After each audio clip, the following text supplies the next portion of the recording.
Baik pemirsa, kita beralih ke berita selanjutnya.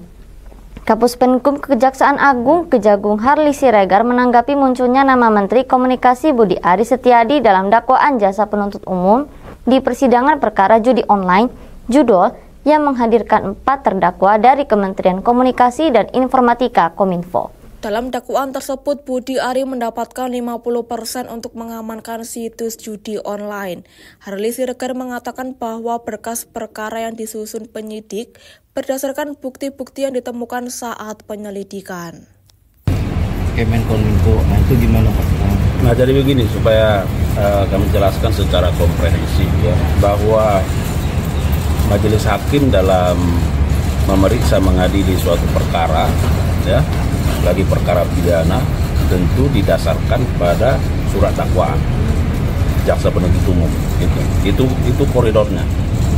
Nah, jaksa penuntut umum dalam menyusun surat dakwaannya tentu berdasarkan fakta-fakta dalam berkas perkara. Itu ya, tidak boleh lari dari situ. Nah, berkas perkara disusun oleh penyidik berdasarkan bukti-bukti yang diperoleh dalam proses penyidikan. Itu dulu prinsipnya. Nah, tentu dalam kaitan perkara ini kan ada beberapa orang yang sudah statusnya menjadi terdakwa, ya. Dan tentu jaksa penuntut umum dalam menyusun surat dakwaannya tentu didasarkan pada fakta-fakta yang ada di dalam berkas perkara.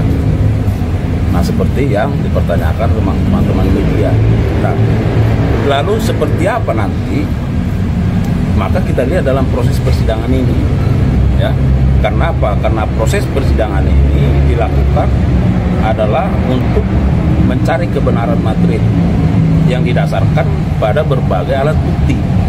Nah, jadi nanti keterangan saksi-saksi, kemudian apakah ada bukti surat misalnya, bagaimana keterangan dari para terdakwa, kemudian bagaimana petunjuk, ya. Nah, inilah yang akan dinilai oleh majelis hakim. Nah, tetapi sekali lagi bahwa penuntut umum dalam surat dakwaannya itu, ya, bahwa ada pihak-pihak yang disebut di situ, tentu itu didasarkan pada adanya fakta itu di dalam berkas perkara. Nah, namun ya, yang kedua, tentu pertanyaannya adalah apakah yang bersangkutan termasuk menjadi saksi dalam berkas perkara, ya. Itu yang harus kita cek, ya.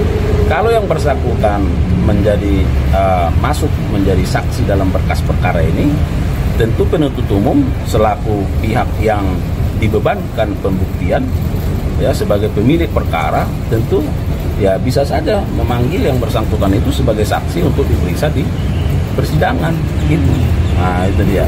Nah, tetapi kalau yang bersangkutan tidak masuk di dalam berkas perkara dalam daftar saksi misalnya, maka itu dikembalikan kewenangannya kepada majelis hakim untuk menilai apakah harus dimintai keterangan atau tidak, ya.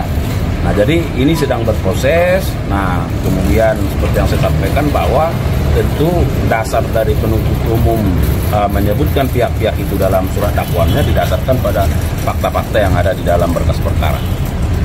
Dan berarti artinya Pak, ini penuntut umum sudah sebelumnya itu sudah menelaah Pak, bahwa itu Menteri Koperasi sekarang itu sudah diperiksa atau enggak sebagai saksi atau gimana Pak?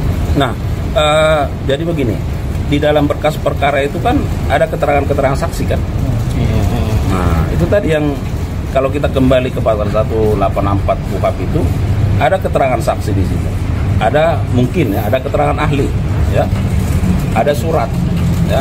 Ada keterangan para tersangka atau terdakwa. Ada petunjuk tentu diperoleh dari barang bukti yang ada. Nah, tidak harus dari keterangan yang bersangkutan, tetapi bisa dari keterangan-keterangan lain yang ada dalam berkas perkara. Nah, itu yang saya sebutkan tadi, yang perlu kita pastikan adalah apakah yang bersangkutan itu pernah diperiksa sebagai saksi di dalam berkas perkara. Masuk nggak yang bersangkutan dalam daftar saksi? Kalau masuk, tentu nanti penuntut umum bisa menjadwal untuk dipanggil dan diperiksa di persidangan sebagai saksi, ya kan? Nah, kalau tidak, ya kalau memang dari keterangan-keterangan nanti di persidangan ternyata kuat bahwa peran pihak-pihak terkait, hakim bisa menentukan sikap seperti apa. Itulah fungsinya majelis hakim yang memimpin mengadili perkara ini. Nah, itu dia. Ya. Keterangan saksi yang dihadirkan di persidangan selain dari Budi Ari, mereka menyebutkan ada keterkaitannya dengan Budi Ari ini terkait dana-dana yang masuk itu. Apakah Kejaksaan Agung sendiri akan menyelidiki secara terpisah selain dari pihak Polda gitu, Pak? Nah, ini kan masih berproses. Ya kan baru dibacakan surat dakwaannya. Ya. Nah, jadi dibaca surat dakwaannya, kita lihat apakah para terdakwa ini mengajukan eksepsi. Nah, kalau mengajukan tentu akan ada jawaban lagi dari penuntut umum. Kemudian akan ada putusan sela ya. Kalau misalnya tidak mengajukan eksepsi, tentu akan diperiksa saksi-saksi. Nah, konteks perkara ini, sekali lagi konteks perkara ini kan yang melakukan penyidikannya terhadap perkara judi online ini dilakukan oleh teman-teman di Polri. Posisi kami adalah sebagai penuntut umum, ya, sebagai jaksa penuntut umum. Jadi itu harus bisa dipisahkan. Ya.